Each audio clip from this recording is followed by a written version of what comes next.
An animal's head can also live in the isolated condition. Here is the plan of the experiment. The arterial pump takes arterial blood from the reservoir to the head, while the venous pump drains off the venous blood. The blood is arterialized in the reservoir, where there is a steady flow of oxygen. The artificial blood circulation ensures the metabolism necessary for the life of the head.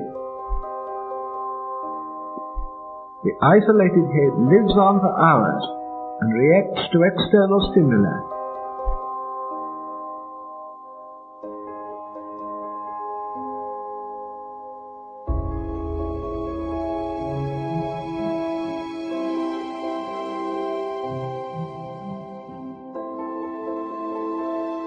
The isolated head even reacts to light